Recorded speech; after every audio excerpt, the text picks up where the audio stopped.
Sup guys, it's Alex here, and welcome to another edition of the Bracketology Update. This is for the last day of February 28th, 2025. Tomorrow starts March Madness. We have a great day of college basketball ahead of us. I mean, we got games like Kentucky and Auburn. We got Alabama, Tennessee, Arizona, Iowa State, Florida, Texas A&M, and then Kansas, Texas Tech, amongst many others. We've had crazy upsets this week, like Georgia beating Florida. We had Vanderbilt going on the road and beating Texas A&M, though they almost blew that game. They were up by like 12 with a minute to go and almost blew it.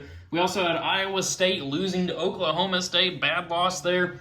Just a lot of craziness across college basketball this week. We had, of course, the Michigan State half-court heave from Trey Holloman to beat Maryland. That was absolutely insane. I mean, last night we had Michigan stunning Rutgers. They were down by like 1 or 2, and then they hit a 3 at the buzzer to win. Crazy shot. Wanted me some money, so I was paying pretty close attention to that game. But we are in the witching hour of the season. This is about to be one of our last weekends. I think we have about, 7 or 8 days left of the college basketball regular season before conference tournaments get going. I mean, lower conference tournaments are about to kick off, and then we really have 2 weekends left for the major conference tournaments. But it should be a great weekend of college basketball. It's been a great season so far. A lot of unpredictability other than Auburn and Duke up at the top. But it'll be interesting to see what happens come conference tournament time with all the bid thieves. Taking a look here at the bracket watch, obviously the top overall seed's Auburn. Then first team out is Georgia. Obviously they got that huge win over Florida to help their NCAA tournament cause.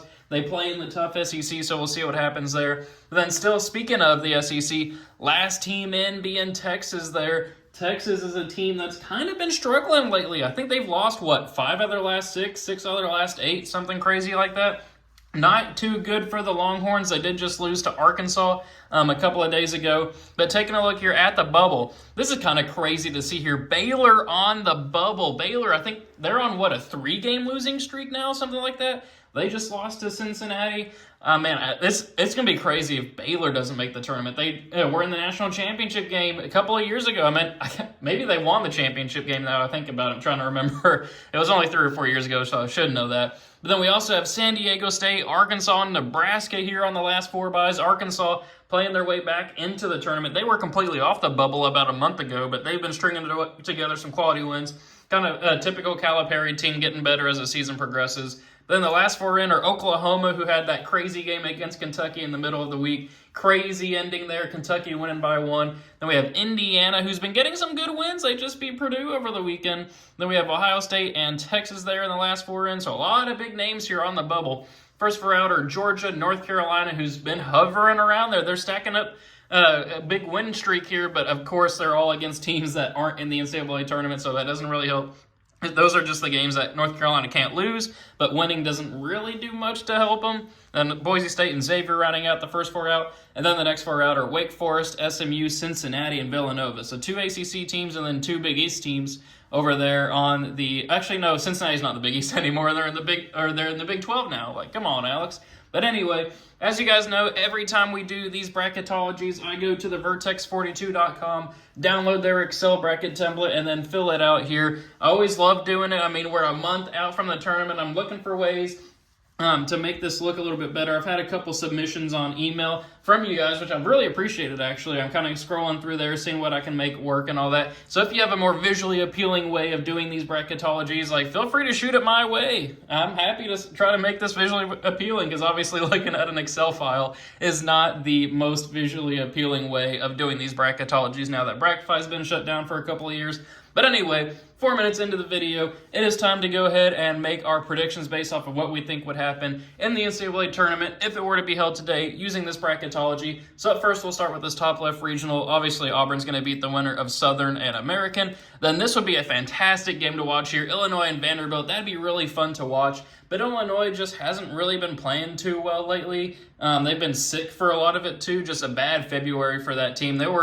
I picked them to win the championship in a bracketology back in January, and now kind of look at them now as the 8th seed. Give me Vanderbilt winning that one. Then we'll have Clemson here beating the winner of Ohio State and Texas.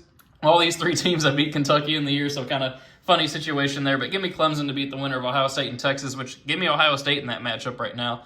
Then we'll have Michigan here moving on past High Point, avoiding the Michigan-Ohio State blood feud there in the second round. Then Marquette versus VCU. Give me VCU pulling off the upset. I feel like they've kind of been under the radar this year coming out of the A-10. A-10's kind of been weak this year compared to usual, but VCU's been playing very good lately. Marquette just has kind of been stumbling to the finish line, I would say. They were a 2 seed at one point. They may have even been a 1 seed at like December-ish time frame, definitely a 2 seed, but now finding themselves on the 6th line. Give me VCU winning that matchup there. Then we'll have Kentucky here moving on past James Madison. Give me Mississippi State to beat San Diego State. Though Mississippi State did just lose. But actually, you know what? Give me San Diego State here. San Diego State beat New Mexico, I believe. I believe they beat New Mexico. Maybe I'm wrong, but that's what's in my mind right now.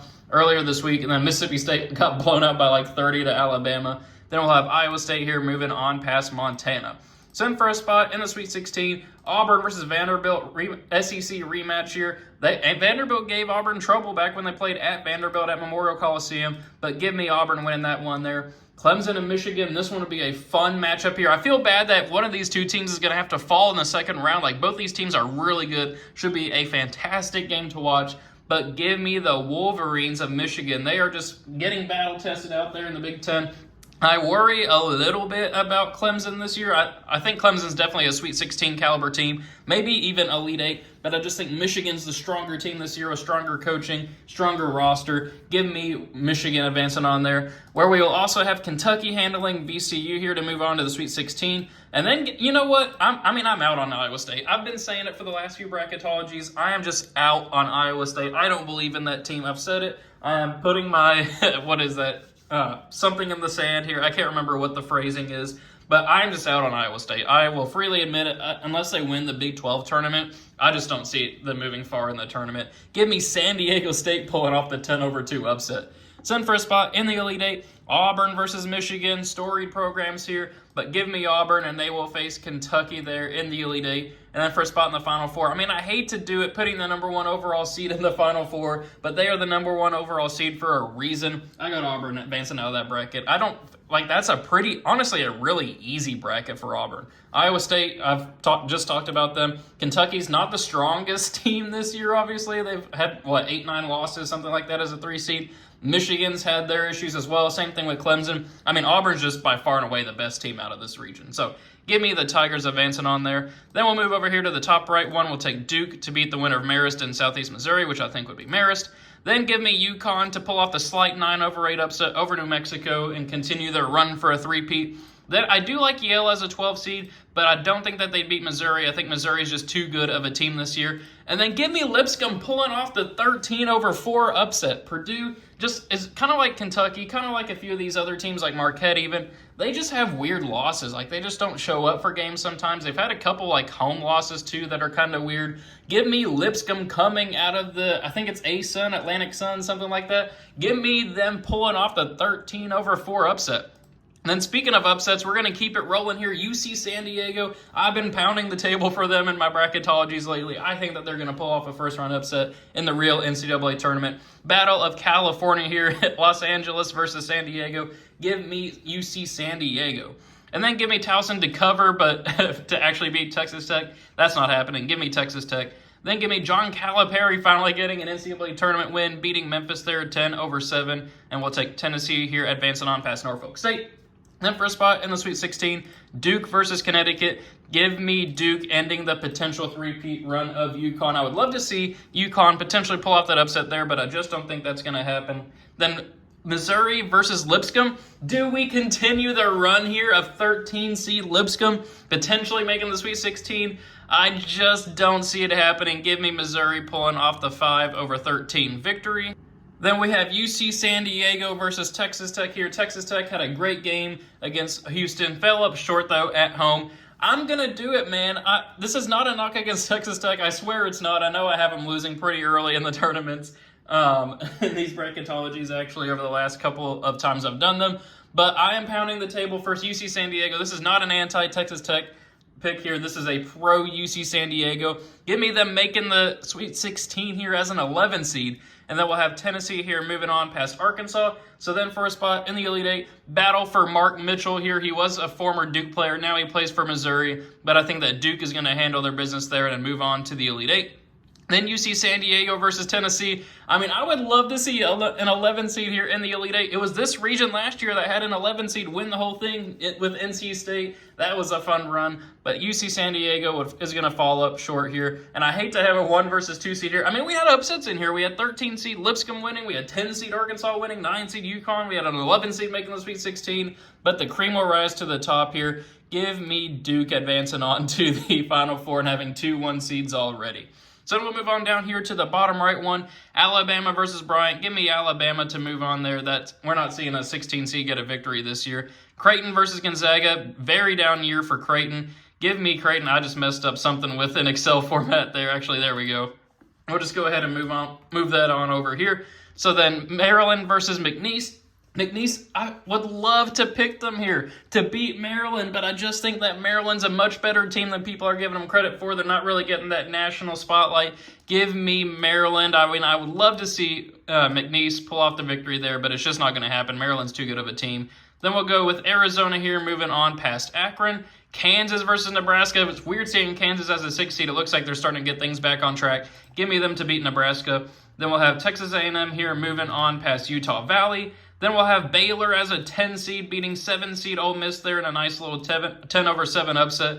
And then we'll have Michigan State beating Robert Morris. Then for a spot in the Sweet 16, Alabama versus Creighton, the way that it's set up right now. Give me Alabama. I think Creighton could pull off the upset there, but I just don't think it's going to happen. Mark Sears is going to lead this team to victory and move on to the Sweet 16. Maryland versus Arizona. That would be a fantastic game to watch. I'm actually going to go with Maryland here. I know a couple bracketologies ago, maybe beginning to mid-ish of February, I actually had Arizona winning the national championship, and then they went and lost like 2 or 3 in a row. But I really do like Maryland. I know they did just lose at home to Michigan State, but that's a team you got to keep your eye out for. Give me 5 seed, the Terrapins, moving on there. So in Kansas versus Texas A&M, I think the ship's getting righted. Maybe this is just brand name recognition. It was weird to see that game from Texas A&M. They've kind of been hovering around a 3 seed pretty much the entire year. But give me Kansas, give me the talent, give me the pedigree of Bill Self in the NCAA tournament. I know, notwithstanding last year to where they got absolutely smoked by Gonzaga, I believe. But give me Kansas pulling off the 6/3, and then we'll have Michigan State here moving on past Baylor. Then for a spot in the Elite Eight, Alabama versus Maryland. Give me Alabama moving on there. Kansas versus Michigan State. I just don't think you can pick Kansas to be an Elite Eight team with the way they've been playing lately. Give me Michigan State there, which sets up a fun Elite Eight matchup here of Alabama and Michigan State. Give me Michigan State, though, moving on to the Final Four. This team is on absolute fire right now. They are playing incredible basketball. This has been my team I've been pounding the table for all year. If you've been watching any of my bracketologies, back when they were a 7 seed, an 8 seed in the NCAA tournament, I had them upsetting 1 seeds. I had them going far. I have been pounding the table for Michigan State, and look at them now, a 2 seed. Look at that in the Final Four. So we'll move on down here to the final regional here. Houston versus Omaha. Obviously, we're going to have Houston win that one. BYU and Utah State. BYU is one of the hottest teams in the nation. Give me the Cougars advancing on there. Then we'll have Oregon versus Drake. Give me 12 seed Drake pulling off the upset there. Oregon's been playing pretty good basketball lately, but that's just a team that I don't fully believe in. Plus, Drake's a fun little underdog. We'll go with Drake there. Then we'll have St. John's here moving on past Liberty. St. Mary's versus the winner of Oklahoma and Indiana. Give me St. Mary's. Wisconsin versus Chattanooga. Give me Wisconsin. Louisville versus West Virginia. I believe these two teams played in the Atlantic Battle for Atlantis, and I think Louisville won that matchup. I'm pretty sure they did. Give me Louisville there, and then we'll have Florida beating Central Connecticut. So for a spot in the Sweet 16 here, Houston versus BYU. Can BYU do it?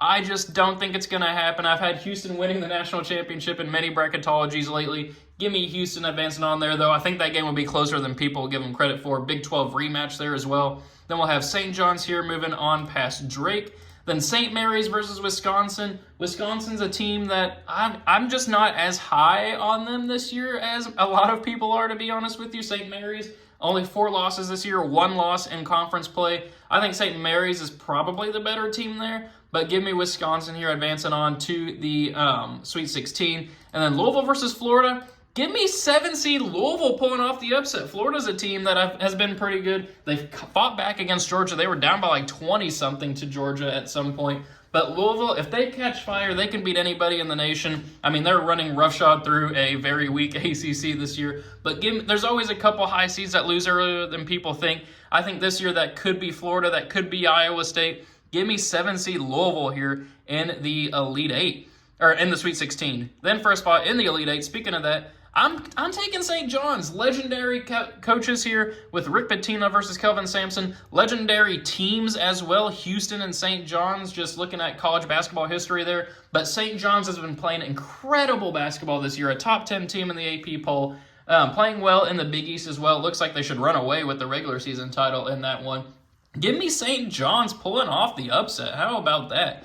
And then we're also, speaking of upsets, we'll have 7 seed Louisville advancing on to the Elite Eight as well. We could have had a Kentucky and Louisville Final Four matchup there, but they both lose here in the Elite Eight because I am taking the Red Storm of St. John's, making it to the Final Four. I think I had them in the Final Four in one of my recent bracketologies as well. This is a team I'm rising on. I think that they can make some noise in the tournament.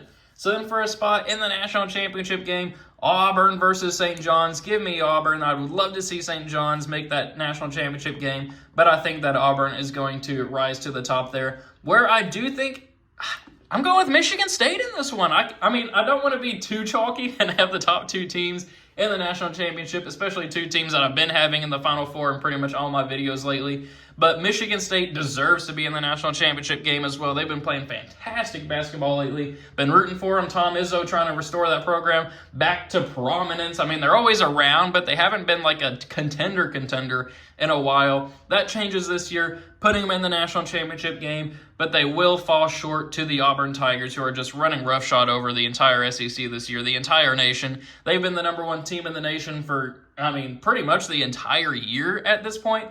Give me Auburn winning the national championship. Janai Broome probably winning Final Four, most outstanding player. So there we have it. Those are my predictions based off of the NCAA Tournament bracketology, how it's laid out right now. I know the way that it kind of ended up shaking out is a lot of chalk as teams moved on, but I had some upsets in there. I had a lot of 10 and 11 seeds moving on, like you had San Diego in the Sweet 16, San Diego State. I didn't even realize that. Both those 2 teams in the Sweet 16, and a couple of upsets mixed in throughout. But thank you guys for watching. I hope you enjoyed it. Be sure to let me know what you think of my predictions in the comments below. Also, let me know what you would think for the NCAA Tournament in the comments based off of this bracketology. We are 1 day away from March. I am so damn excited for the NCAA Tournament. Just over 2 weeks away from the Selection Sunday reveal. So thank you guys for watching. Hope you enjoyed it, and I will see you all later.